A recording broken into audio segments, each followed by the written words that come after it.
बारे में उन्होंने कहा जो लोग भ्रष्टाचार को खत्म करने आए थे, जो लोग व्यवस्था को बदलने आए थे, देश के साथ आए थे, वो उद्देश्य तो नहीं हुआ बल्कि और उल्टे भ्रष्टाचारी हो गए। न जाने कितने प्रकार के सपने दिखाए थे भ्रष्टाचार को खत्म करने के, लोकपाल को लाने के। वो पार्टी सपने दिखाकर सपने तोड़ने वाली बन गई और उनका अहंकार भी खत्म हुआ। केवल ये अंत एक पार्टी का नहीं हुआ है, बल्कि लोगों के सपनों का कत्ल हुआ है और करने वाले वही थे जिन्होंने सपने दिखाए। उन्हें आज क्यों याद आ रही है? ये आज क्यों कह रहे हैं? जब आम आदमी पार्टी में थे, जब सत्ता का सुख भोग रहे थे, तब ये वाली बात क्यों नहीं कह रहे थे? उस समय उनके अंदर से बातें क्यों नहीं निकली? साथियों नमस्कार, मैं हूं विपिन सिंह और आप देख रहे हैं क्लाउडी नेटवर्क। दिल्ली चुनाव के परिणाम आ चुके हैं। सभी लोग भारतीय जनता पार्टी को जीत की बधाई दे रहे हैं और आम आदमी पार्टी को लेकर भी लोग तरह तरह की बातें कह रहे हैं। कोई घमंडी बता रहा है, कोई अहंकारी बता रहा है, कोई कुछ कह रहा है, कोई कह रहा है कि कार्यकर्ताओं के साथ उनका संवाद नहीं था। सब लोग अपनी अपनी राय दे रहे हैं। लेकिन इसी बीच आम आदमी पार्टी में कैबिनेट मंत्री रहे राजेंद्र पाल गौतम का एक बयान आया है। उस बयान को लेकर आज हम चर्चा करेंगे। राजेंद्र पाल गौतम जी कह रहे हैं कि जो जीत गए उनको जीत की बधाई और जो लोग हार गए उनको आई की तैयारी करनी चाहिए।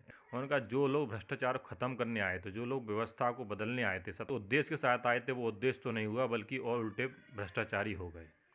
लेकिन मैं राजेंद्र पाल गौतम जी से इस बारे में एक सवाल करना चाहूँगा। ये वाली बात उन्हें आज क्यों याद आ रही है? ये आज क्यों कह रहे हैं? जब आम आदमी पार्टी में थे, जब सत्ता का सुख भोग रहे थे, तब ये वाली बात क्यों नहीं कह रहे थे? उस समय उनके अंदर से बातें क्यों नहीं निकली?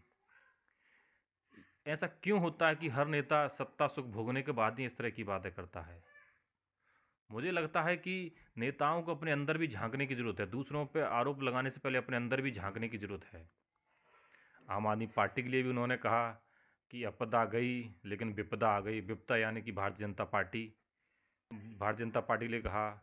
इस समय कांग्रेस में है तो कांग्रेस को उन्होंने कहा कि एसी से बाहर निकलना पड़ेगा, एसी से बाहर निकल के बात करनी पड़ेगी, सड़क पर लेके कार्यकर्ता संवाद करना पड़ेगा, कैडर की बात कही। ये सारी बातें आज क्यों कह रहे हैं? इससे पहले सारी बातें क्यों नहीं कहीं?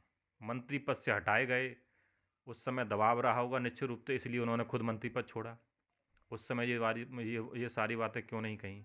सरकार चलेगी तभी आज ऐसी बातें क्यों बोली? चुनाव में भी इस तरह की कोई बातें नहीं हुई। मतलब क्या इसको क्या समझा जाए? अब जब चुनाव में हार हो गई, हार के बाद ही आप ऐसी बातें बोल रहे हैं। उससे पहले आप कहाँ थे? ये नेताओं का चरित्र है। जनता को, मुझे लगता है जनता को उसको जवाब देना चाहिए और जनता ही है जो जनता हर चीज़ का जवाब देती है। आज नहीं तो कल जनता हर चीज़ का जवाब देती है। आइए सुनते हैं क्या कुछ कहा राजेंद्र पाल गौतम जी ने। जो लोग जीत गए उनको बधाई और जो लोग हार गए उनके लिए मैं कहूंगा कि वो आगे की तैयारी करें। लेकिन आज केवल एक पार्टी चुनाव नहीं हारी है, बल्कि आज एक पार्टी जिसने नई तरह की राजनीति करने की बात की थी, जिन्होंने देश के लोगों को न जाने कितने प्रकार के सपने दिखाए थे भ्रष्टाचार को खत्म करने के, लोकपाल को लाने के, वो पार्टी सपने दिखाकर सपने तोड़ने वाली बन गई और उनका अहंकार भी खत्म हुआ। चूंकि जब कोई पार्टी, उसका नेता जनता से कट जाता है, अपने कार्यकर्ताओं से कट जाता है और एक तानाशाह बन जाता है, तो निश्चित तौर पर उसका अंत एक न एक दिन जरूर होता है। लेकिन केवल ये अंत एक पार्टी का नहीं हुआ है, बल्कि लोगों के सपनों का कत्ल हुआ है और करने वाले वही थे जिन्होंने सपने दिखाए। खैर, उन्होंने अपना जो किया वो भुगत लिया। आज मैं आपको बताना चाहता हूं कि एक तरफ आपदा गई लेकिन दूसरी तरफ विपदा आ गई। विपदा क्यों आ गई? कि एक ऐसी पार्टी दिल्ली में सत्ता में आ गई है जो संविधान के खिलाफ काम करती है, लोगों को डराती है, संवैधानिक संस्थाओं का दुरुपयोग करती है और साथ ही साथ धर्म के नाम पे नफरत फैलाती है। तो ऐसी पार्टी जो आज यमुना को साफ करने की बात कर रही है, वो पहले यूपी में भी उन्होंने गंगा साफ करने की बात की थी, उसको नहीं कर पाई। लेकिन आज मैं कांग्रेस के साथियों को भी एक बात कहना चाहता हूं, आज चुनाव पहले जैसा नहीं रहा है। नेताओं को एसी रूम से निकलकर जनता के बीच लगातार जाना होगा, 5 साल जाना होगा। केवल चुनाव से 10 दिन पहले फील्ड पे उतरकर कितनी ही मेहनत कर ली जाए, वो रिजल्ट में कन्वर्ट नहीं हो सकती। रिजल्ट में कन्वर्ट करने के लिए तो लगातार बूथ पे, मैनेजमेंट पे ध्यान देना होगा, कार्यकर्ताओं को जोड़ना होगा, उनको कैडर देना होगा और साथ ही साथ चुनाव से एक साल पहले कौन से वोटर की वोट कट रही है, कौन से नए वोट जुड़ रहे हैं, उस पर भी पैनी नजर बनाए रखने की जरूरत है।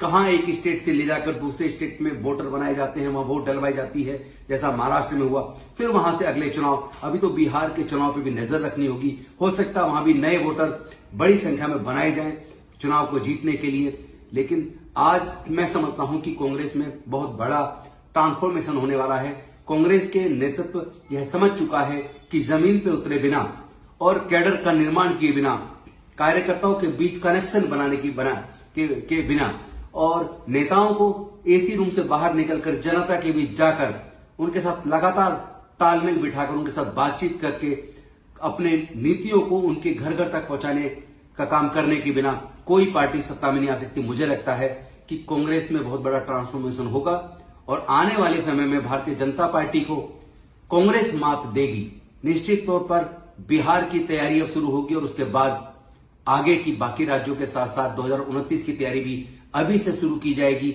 मैं समझता हूं कि संविधान की रक्षा के साथ साथ सामाजिक न्याय की लड़ाई और तेज होने वाली है। वो पार्टियां जो केवल आपको वोट बैंक समझती हैं, एसटी, एसटी, ओबीसी और माइनॉरिटीज को, उनको भी ये सबक मिल गया होगा कि आज भारत में लोग वोट बैंक बनने को तैयार नहीं है। आपको उनको सम्मान भी देना होगा, आपको उनको पॉलिटिकल रिप्रेजेंटेशन के साथ साथ शेयर इन पावर भी देना होगा, वरना ज्यादा दिन आप नहीं टिकेंगे।